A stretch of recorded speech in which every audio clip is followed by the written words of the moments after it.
नमस्कार, your money में आपका स्वागत है। मैं हूं कविता।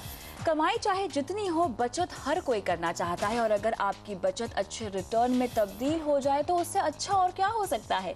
इसीलिए कोई शेयर बाजार में पैसे लगाता है तो कोई म्यूचुअल फंड्स में। लेकिन इन्वेस्टमेंट करना इतना आसान नहीं है क्योंकि बाजार में जितने ऑप्शंस है उतना ही कंफ्यूजन। लेकिन जब CNBC आवाज आपके साथ हो तो परेशानी किस बात की, क्योंकि हम दूर करते हैं आपके इन्वेस्टमेंट से जुड़ी हर परेशानी अपने खास शो योर मनी में।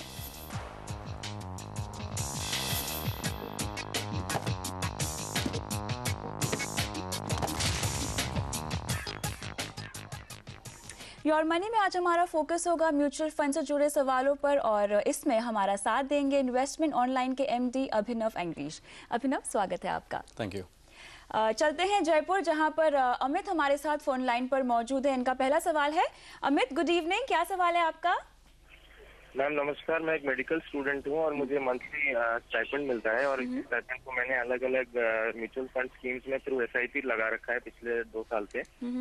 तो मैं ये पूछना चाहता हूँ, due to the turbulent markets, क्या ये सही टाइम है मेरे को मेरा पोर्टफोलियो रीचेक करना चाहिए या अगर आपके एक्सपर्ट्स कुछ एडवाइस देंगे मेरे को? मैंने जो इन्वेस्ट अभी कर रखा है रिलायंस ग्रोथ में 2500 मंथली SIP है जी। एक रिलायंस गोल्ड का 100 का मंथली SIP है। एक HDFC टॉप 200 में 1000 का मंथली SIP है और बिरला सन लाइफ में 1500 का मंथली SIP है और रिसेंटली मैंने एक अभी 2000 रुपीज की एक RD भी जनरेट की है फॉर अ ईयर। जी जी, ठीक है। तो आपकी डिटेल्स तो हमारे पास हैं। अभिनव, आप क्या कहेंगे इनके पोर्टफोलियो को देखकर? फर्स्ट ऑफ ऑल देखिए, स्कीम्स काफ़ी अच्छी हैं। बिल्कुल। इनका जनरली एक क्वेश्चन जनरली इन्वेस्टर्स पूछते हैं कि जब बाजार गिरा हुआ है हम SIP कंटिन्यू करें because natural returns come down. But the whole purpose of आप SIP में इन्वेस्ट इसीलिए कर रहे हैं क्योंकि आप मार्केट पे कॉल नहीं ले सकते हैं कि कब मार्केट ऊपर होगा या नीचे होगा। तो यो the idea is to average. तो स्ट्रैटेजी अच्छी है उनकी। मैं खाली सजेस्ट करूंगा 6-7 स्कीम्स होने से अच्छा अगर 4 या 5 स्कीम मैक्सिमम पोर्टफोलियो में है तो ठीक है। जैसे उनके पास 4 फंड्स हैं, इसमें मैं सजेस्ट करूंगा कि रिलायंस ग्रोथ फंड एक फंड है जो काफ़ी टाइम से परफॉर्मेंस कंसिस्टेंट नहीं है। तो इसको शायद रिडीम करके वो अगर जो उनके एग्जिस्टिंग फंड्स टॉप 200 है या उनके पास डायनामिक ICICI प्रू का डायनामिक प्लान है, इसमें वो ऐड कर सकते हैं और आगे चल के भी अगर फंड्स ऐड करें तो इन्हीं फंड्स में ऐड करें। तो पोर्टफोलियो काफ़ी अच्छा है, लार्ज कैप पोर्टफोलियो है इनका ब्रॉडली। और गोल्ड में भी इनका एक्सपोजर है। गोल्ड में थोड़ा सा एक्सपोजर बढ़ा सकते हैं। हम हमेशा ये सजेस्ट करते हैं कम से कम 15 से 20% तक का इन्वेस्टमेंट गोल्ड में होना चाहिए आपके टोटल पोर्टफोलियो में। बट पोर्टफोलियो काफ़ी अच्छा है, खाली एक फंड नॉक करके बाकी में कंटिन्यू करें। जो एक फंड आप नॉक ऑफ करने के बारे में कह रहे हैं, वो क्या सोच के कह रहे हैं? क्यों उसमें बेसिकली नहीं, एग्जैक्टली सी रिलायंस ग्रोथ फंड काफ़ी लार्ज फंड हो गया है और अगर आप देखें पिछले 3 साल या 4 साल के रिटर्न्स में भी फंड ने इतना अच्छा परफॉर्म नहीं किया जो दूसरे फंड्स ने किया है। थोड़ा सा मल्टी कैप स्ट्रैटेजी है इसकी। तो पर कंपैरेटिवली अगर आप इसके पेयर्स में दूसरे फंड्स देखें तो it's not been performing consistently. ऐसा नहीं है कि अगर 1 साल फंड परफॉर्म नहीं करा आप उसको एग्जिट करें, पर कंसिस्टेंट नॉन परफॉर्मिंग फंड है तो you will have to review the portfolio. ठीक है। तो मतलब अमित, आपको सलाह यही है कि आप HDFC टॉप 200 और ICICI प्रू डायनामिक में जो है अपना निवेश बढ़ाएं। आपको और कुछ सवाल पूछना है Amit? Ma'am thank you so much for expert opinion. चलिए बढ़ते हैं अगले सवाल की ओर, जो हमें अनूप तिवारी ने भेजा है। अनूप इंडियन नेवी में पिछले 9 साल से हैं, नौकरी कर रहे हैं, शादीशुदा है और बच्चा भी अभी है इनका जो कि काफ़ी छोटा है। अनूप की नौकरी में 6 साल और बचे हैं और इन्हें अपने घर और बच्चे के लिए पैसे इन्वेस्ट करने हैं। ये जानना चाहते हैं कि इनके लिए कौन से म्यूचुअल फंड्स और गोल्ड ETF में पैसा डालना अच्छा होगा। अभिनव, देखिए आइडियली मैं इनको सजेस्ट करूंगा कि प्योर लार्ज कैप फंड्स में ही रहें बिकॉज पीरियड 6 साल का है। तो इसमें लार्ज कैप में एक्सपोजर देना थोड़ा सेफ रहेगा compare to any mid cap या स्मॉल कैप या थीमेटिक काइंड ऑफ फंड्स। तो जैसे HDFC टॉप 200 फंड है या ICICI प्रूडेंशियल का फोकस ब्लू चिप फंड है, इन फंड्स में इन्वेस्ट करें। ये BSE 200 से बेंचमार्क फंड्स हैं और सिर्फ लार्ज कैप कंपनीज में इन्वेस्ट करते हैं, तो इनके लिए ये आइडियल इन्वेस्टमेंट होना चाहिए। गोल्ड में अब गोल्ड फंड्स के भी ऑप्शन काफ़ी आ गए हैं, जैसे कोटक गोल्ड है, रिलायंस गोल्ड है, SBI गोल्ड का भी फंड आया था, ICICI प्रूडेंशियल का गोल्ड फंड आ रहा है। इनमें ये मिनिमम 100 रुपये से लेके जितना अमाउंट चाहे इन्वेस्ट कर सकते हैं, देयर इज नो रेस्ट्रिक्शन। तो फिजिकल गोल्ड से अच्छा ये गोल्ड फंड्स में लें, इन्वेस्ट करें तो बेटर है। हिस्टोरिकली अगर देखें तो गोल्ड ETFs जिसमें गोल्ड फंड्स इन्वेस्ट करते हैं करीबन 24-25% का एनुअलाइज रिटर्न दिया पिछले 3-4 सालों में। और I think gold fund is a far better option. तो लार्ज कैप में इन्वेस्टेड रहें ब्रॉडली और एक गोल्ड ETF फंड चूज करें, या रिलायंस या कोटक या कोई भी जो गोल्ड फंड चल रहा है, because investment is purely into ETFs। बिल्कुल। और अगर इन्हीं के तरह कोई निवेश करना शुरू करना चाहता है तो उसके लिए आप क्या कहेंगे, क्या क्या बातों को ध्यान में रखें, किस तरह सिलेक्शन हो फंड्स का? देखिए, firstly what is very important है कि आपको एक एसेट एलोकेशन अपना रिस्क प्रोफाइल के हिसाब से बनाना बड़ा ज़रूरी है कि आपका जो रिस्क है वो आप कितना ले सकते हैं। क्या आप इक्विटी में एक्सपोजर ले सकते हैं? क्या आप में रिस्क एपेटाइट है कि कल अगर बाजार गिरेगा तो आपको स्ट्रेस नहीं है? तो या तो आप डेट में खाली इन्वेस्टेड रहें। तो अकॉर्डिंगली आपको एक रिस्क प्रोफाइल बनाना बहुत ज़रूरी है। दैट विल डिपेंड प्राइमरीली आपकी क्या गोल्स हैं। आपको अपने गोल्स डिफाइन करने चाहिए कि मेरे को बच्चे के एजुकेशन के लिए चाहिए, कि मेरे को कोई फॉरेन ट्रैवल करना है या कोई गाड़ी खरीदनी है, घर खरीदना है, तो गोल्स डिफाइन करना बड़ा ज़रूरी है। उसके बेसिस पे हम जनरल क्लाइंट्स को हम सजेस्ट करते हैं कहाँ उनको कितना फंड्स इन्वेस्ट करना चाहिए। ऐसा हमारे कई क्लाइंट्स ऐसे भी हैं जो बोलते हैं हम 10 साल के लिए करेंगे बट हम 10 का 9 नहीं देख सकते इन्वेस्टमेंट में। So this situations we don't expose them to equities. अब एक और सवाल आपसे पूछना चाहती हूँ, जैसे कि आपने अनूप को गोल्ड फंड कहा है, ETF सजेस्ट नहीं किया है, ऐसा क्यों? देखिए, gold funds are investing into ETFs। अच्छा, राइट। और गोल्ड फंड्स में इनको काफ़ी लाइक बेनिफिट्स होंगे। एक तो कोई एडिशनल कॉस्ट नहीं है, ETF लें या गोल्ड फंड लें, द कॉस्ट इज सेम जो दोनों में है। इसमें जो SIP ऑप्शन चूज कर सकते हैं वो ETF में नहीं कर सकते हैं। ETF में आप लेंगे तो आपको डीमैट अकाउंट खोलना पड़ेगा। तो ये सब रेस्ट्रिक्शंस फंड के में नहीं है। The whole purpose of the fund is that. तो it is a much more convenient way of doing it. अगर आपको SIP ETF में करना है, आपको फिजिकली हर महीने ऑर्डर प्लेस करना पड़ेगा और आपको याद करके करना पड़ेगा, तो वो डिसिप्लिन कहीं टूट सकता है। तो फंड मेक्स फार मोर सेंस। अपने बच्चों के लिए किस तरह का निवेश कर सकते हैं हम? देखिए, बच्चों के लिए काफ़ी चिल्ड्रंस प्लान्स हैं, जैसे UTI के चिल्ड्रन प्लान हैं, फिडेलिटी के हैं। आइडियली अगर आप फंड्स का पोर्टफोलियो देखें तो ब्रॉडली ये बैलेंस फंड्स ही होते हैं। मतलब अबाउट 35% के आसपास ये डेट में रखता है, 60-65% इक्विटी में इन्वेस्ट करते हैं। इन्होंने डिसिप्लिन के लिए, जैसे अगर फिडेलिटी का जो चाइल्ड बेनिफिट फंड है उसमें देखें तो उन्होंने डिफाइन किया हुआ है उसको कि आपको ये कॉर्पस चाइल्ड एजुकेशन के लिए रखना है या आपको ये कोई मैरिज के लिए रखना है। तो बेसिकली आप डिसिप्लिनरी आप देख सकते हैं, ठीक है, ये मेरा फंड स्पेसिफिकली ये पर्पस के लिए है। पर अगर आप सेल्फ डिसिप्लिन है तो आप एक रेगुलर इक्विटी फंड में भी कर सकते हैं, बिकॉज चाइल्ड इन्वेस्टमेंट जनरली 15-18 साल के लिए वो इन्वेस्ट करेंगे। तो इक्विटी से अच्छा कोई बेटर ऑप्शन नहीं है। बट अगर उनको लगता है कि चाइल्ड बेनिफिट में रहेंगे तो साइकोलॉजिकली उनको वो अगर इन्वेस्ट करें तो ये काफ़ी अच्छे बैलेंस फंड्स भी हैं। इनमें जनरली कई फंड्स ने एग्जिट लोड भी लगाए हुए हैं काफ़ी सालों तक। कई फंड्स जो बोलते हैं कि 18 साल की उम्र तक आप एग्जिट नहीं कर सकते, तो डिसिप्लिनरी वो कॉर्पस बनता रहेगा। तो इनमें से ऑप्शन चूज करें, पर self discipline then equity funds are the best.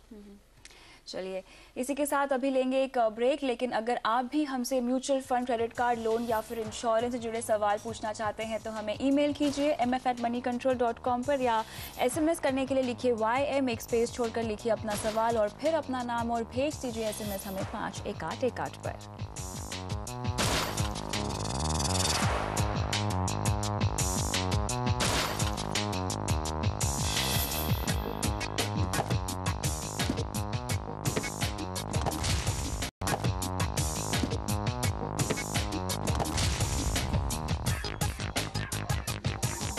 Your money में आज हमारा फोकस है म्यूचुअल फंड पर और इसमें हमारा साथ दे रहे हैं हमारे खास मेहमान अभिनव एंग्रीश। बढ़ते हैं अगले दर्शक की ओर। ओडिशा के गुनपुर से अजीत सेनापति हमारे साथ फोन लाइन पर मौजूद है। अजीत, गुड इवनिंग, क्या सवाल है आपका? Good evening madam. हाँ जी। मेरा सवाल ये है, मैं आपका प्रोग्राम लास्ट 1 ईयर से दिख रहा हूँ, तो इसी देख के मैं एक म्यूचुअल फंड करके अभी तक मेरा 7 म्यूचुअल फंड हो गया है। अच्छा। तो मेरा एम है 10 साल में 20 लाख जमा करना, क्योंकि मेरा घर खरीदना है और 30 ईयर में मुझे 1 करोड़ चाहिए मुझे रिटायरमेंट पर्पस के लिए। अच्छा। तो ये दोनों अचीव हो पाएगा मैडम, ये 7 म्यूचुअल फंड से, और कुछ चेंज करना पड़ेगा मुझे? बिल्कुल बिल्कुल अजीत। अभिनव, क्या कहेंगे आप इन्हें? अच्छी बात है कि प्रोग्राम देख के इन्वेस्ट कर रहे हैं। हाँ जी। ये सजेस्ट करूंगा कि आप देखते देखते और स्कीम ना बढ़ाएं तो बेटर है। 7 ऑलरेडी हैं, काफ़ी स्कीम्स हैं मेरे हिसाब से। फर्स्टली जो उनके पोर्टफोलियो में जो 2 फंड्स हैं मैं इनको सजेस्ट करूंगा उसको नॉक ऑफ करें। एक UTI डिविडेंड यील्ड फंड है और एक फिडेलिटी इक्विटी फंड है। जो उनके दूसरे फंड हैं HDFC mid cap, ICICI focus blue chip, Reliance equity opportunities या रिलायंस गोल्ड, इनको इन्हीं में कंटिन्यू करें। और एक रिलायंस फार्मा फंड भी है जिसमें मैं सजेस्ट करूंगा नहीं करें, वो थीमेटिक फंड है। डाइवर्सिफाइड फंड में रहें तो अच्छा है। जो इनका दूसरा सवाल है, जो इनके गोल्स हैं, आई थिंक काफ़ी आसानी से मीट कर सकते हैं। फॉर एग्जांपल अगर ये 10 साल के लिए 9,000 रुपये हर महीने डालें अप्रॉक्सीमेटली, तो 12% का अगर आप एवरेज रिटर्न भी देखें तो इनका जो 10 साल में जो इनका कॉर्पस रिक्वायरमेंट है वो 20 लाख, वो डेफिनेटली हो जाएगा। सिमिलरली जो इनका 15 साल का टारगेट है फॉर द चाइल्ड एजुकेशन, उसमें अगर 8,000 रुपये हर मंथ इन्वेस्ट करें, सेम अगर आप 12% का एवरेज काउंट करें तो वो भी कॉर्पस मीट होएगा। 30 ईयर्स का जो इन्वेस्टमेंट है, या 3,000 रुपये हर महीने इन्वेस्ट करें for 30 years consistently, same rate of return, he can get a corpus of 1 crore also. So goals can be met. इनका पीरियड अच्छा है इन्वेस्टमेंट का। अगर सिस्टमेटिकली इनको ये अपने फंड्स को इसी तरह डिवाइड करें इन 3 डिफरेंट कॉर्पस में, तो डेफिनेटली इनका सारे गोल्स अचीव हो सकते हैं। किसी फंड में इन्हें पैसे और डालने चाहिए या कोई निकालना मैं करूँगा चाहिए? यही फंड्स में, HDFC mid cap, ICICI focus, blue chip है, इन्हीं फंड्स में ऐड करते रहें और गोल्ड को हमेशा बैलेंस रखें कि 15% तक गोल्ड में इन्वेस्टमेंट उनका कॉर्पस के हिसाब से चलता रहे।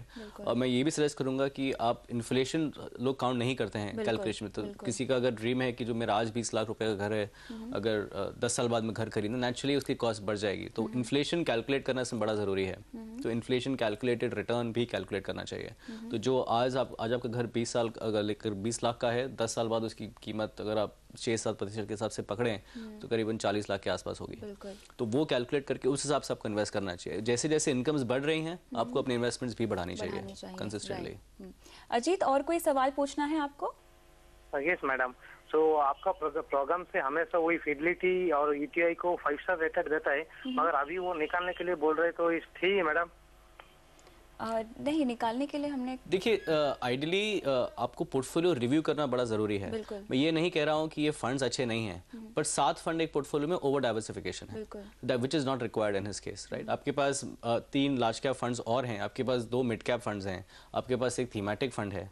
तो अगर आपका रिस्क अलाउ करता है कि आप थीम में इन्वेस्ट करें तो आप करें, वरना ब्रॉडली अगर आपका डाइवर्सिफाइड पोर्टफोलियो है लार्ज और मिड कैप मिक्स करके, तो there is no need to have so many funds in the portfolio. Over diversification है, आपका फंड, आपका परफॉर्मेंस ओवरऑल खराब करेगा। तो ऐसा नहीं है कि फिडेलिटी इक्विटी फंड अच्छा नहीं है, यूटेड डिविडेंड फील्ड अच्छा फंड नहीं है, बट कंसोलिडेट करना बड़ा जरूरी है। बिल्कुल। लेते हैं अभी अगला सवाल, जो कि हमें ईमेल के जरिए भेजा गया है। डीपी सिंह ने भेजा है ये सवाल। वो कहते हैं कि नया इन्वेस्टमेंट शुरू किया है और अपने चुने गए फंड्स पर हमारी सलाह चाहते हैं। इन्होंने खूब सारे फंड्स चुने हैं, जिसमें एचडीएफसी के 3 फंड्स हैं, 2 हैं आईसीआईसीआई के और एक यूटीआई डिविडेंड यील्ड है। इसके अलावा IDFC small and mid cap और टाटा का बैलेंस फंड भी है। ये जानना चाहते हैं कि इनका पोर्टफोलियो सबसे पहले तो कैसा है? देखिए, काफ़ी सिमिलर सवाल है जैसे प्रीवियस सवाल था हमारा। काफ़ी फंड्स है पोर्टफोलियो में, बड़े स्कीम्स अच्छी हैं, पर 8, 9, 10 स्कीम्स पोर्टफोलियो में, किसी पोर्टफोलियो में कोई सेंस नहीं बनता है। मैं सजेस्ट करूंगा इन्हीं पोर्टफोलियो में से वो 4 या 5 फंड से ज़्यादा एक्सीड ना करें। जैसे एचडीएफसी टॉप 200 है उसको रखें, एचडीएफसी इक्विटी फंड रखें, बिरला फ्रंट एंड इक्विटी को रख सकते हैं, Reliance equity fund and HDFC prudence fund. I think ये फंड्स लेके चलें और आगे आपको और कोई फंड्स की जरूरत पड़ेगी नहीं, बिकॉज लार्जली ये सारे funds generally if you see dynamically जैसे मैनेज किए जाते हैं तो लार्ज कैप फंड्स ही हैं, राइट। तो इसमें कई निफ्टी बेस्ड फंड्स हैं, तो जो जैसे आपको निफ्टी पोर्टफोलियो है उसी के आसपास का वही स्क्रिप्स का इनका जनरली पोर्टफोलियो बनेगा। तो you don't need to keep like revisiting them. हालांकि एचडीएफसी इक्विटी थोड़ा सा अलग फंड है, मैं थोड़ा लाइक मल्टी कैप थोड़ी सी स्ट्रैटेजी है एचडीएफसी इक्विटी की। तो but ideally the portfolio is good. तो इनमें से जो एक्स्ट्रा फंड्स है 3-4 Tata balance, UTI dividend, I mean कोई लॉजिक नहीं है रखने का इनमें। बट अगर जैसे आईसीआईसीआई टैक्स प्लान है, अगर टैक्स प्लानिंग के लिए उन्होंने किया है तो उनको नेचुरल इन्वेस्ट रहना ही पड़ेगा, वैसे भी 3 साल का लॉक इन है। Just knock off, I mean काफ़ी अच्छे स्कीम्स हैं दूसरे, तो उसमें क्यों नहीं इन्वेस्ट करें, उसी में इन्वेस्टमेंट भी बढ़ाएं। फिलहाल आपको ये ठीक लगता है? एब्सोल्युटली, बट नॉक ऑफ करना जरूरी है schemes to get lesser schemes in the portfolio. Gold में निवेश करने की सलाह नहीं देंगे? ये गोल्ड हर एक इन्वेस्टर के पास होना चाहिए। I think it is very important to hedge inflation, और गोल्ड से कोई बेहतर कमोडिटी नहीं है इन्फ्लेशन करने के लिए। मैं कभी सजेस्ट नहीं करता हूँ कि आप अपफ्रंट परचेस करें, हमेशा आप स्टैगर इन्वेस्टमेंट ही करें। तो एसआईपी या एसटीपी रूट ही चूज़ करें, और gold investment 15% portfolio definitely you should have it. बिल्कुल। और इसी के साथ फिलहाल योर मनी में वक्त है छोटे से ब्रेक का, लेकिन आपके सवालों के जवाब हम भी दे रहे हैं। बने रहिए हमारे साथ।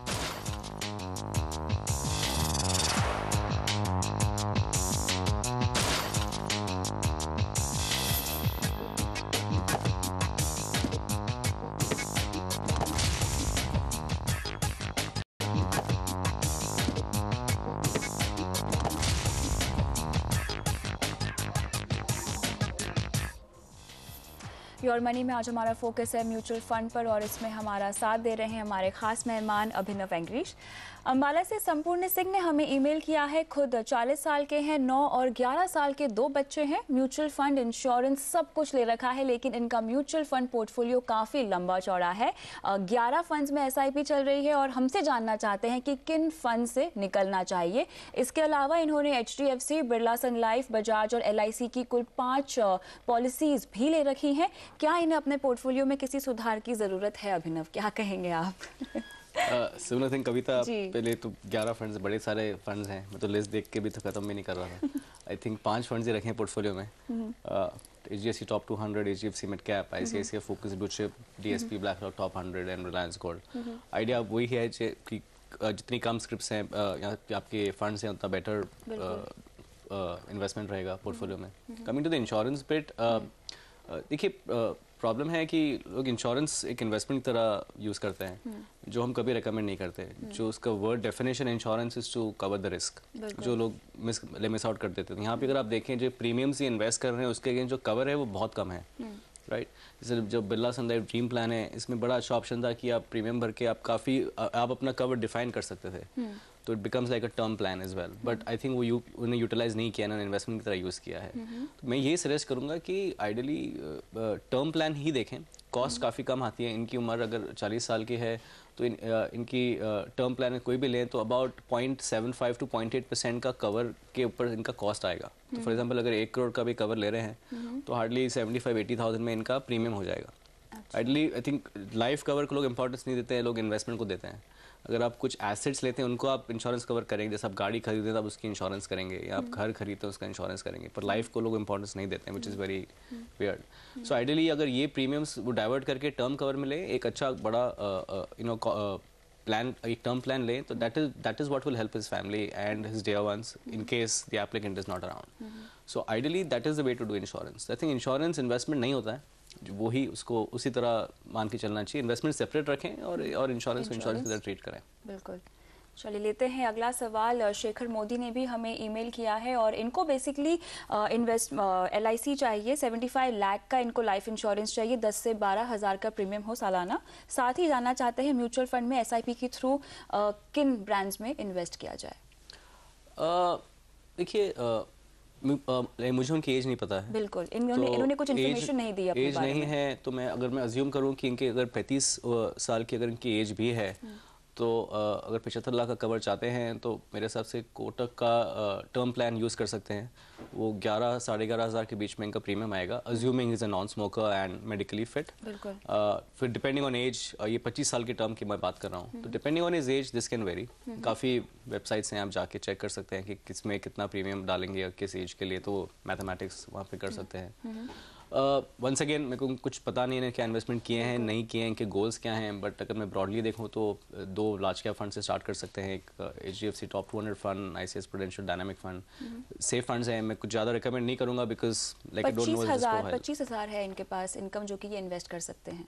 राइट। सो इसमें अगर ये टर्म प्लान ले लेंगे उसमें इनका कुछ कॉस्ट आ जाएगा, और 2 फंड्स में डिवाइड करें। I mean it doesn't matter कि 4 फंड्स ही लेने हैं। आगे चल के थोड़ा और इन्फॉर्मेशन देते तो मैं शायद और बता पाता कि किस में और डाइवर्सिफाई कर सकते हैं, कि गोल्ड ले सकते हैं कि नहीं ले सकते हैं। थोड़े गोल्स डिफाइन भी हो जाते तो यू नो कैन टेक कि 10 साल में 15 साल में कैसा करना है। तो I think start with the risk profile.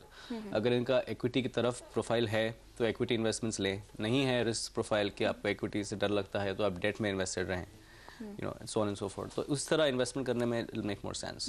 अगर 4-5 साल का नजरिया हो तब भी इक्विटी फंड्स में ही आप निवेश करने को देखिए मैं सजेस्ट करता हूँ कि आप इक्विटी फंड्स ले रहे हैं तो 4-5 साल ठीक है, एक it's an average horizon, but जितना लंबा पीरियड है उतना बेटर है। राइट। अब जैसे आप अगर आप इंश्योरेंस इन्वेस्टमेंट्स भी करते हैं, इंश्योरेंस इन्वेस्टमेंट 15 साल 20 साल 25 साल के इन्वेस्टमेंट्स होते हैं, यूलिप्स हैं, ये सारे इन्वेस्टमेंट्स इवेंचुअली एक्विटीज़ में ही जाते हैं, because longer term equity only gives you the money. तो जितना लॉन्गर टर्म आपको होराइजन रहेगा उतना बेटर है। राइट। सो 10-15 साल का अगर आप इन्वेस्टमेंट रखें तो अच्छा है। चलिए इसी के साथ अभिनव समय निकालकर हमारे से जुड़ने के लिए बहुत बहुत प्लेजर। शुक्रिया।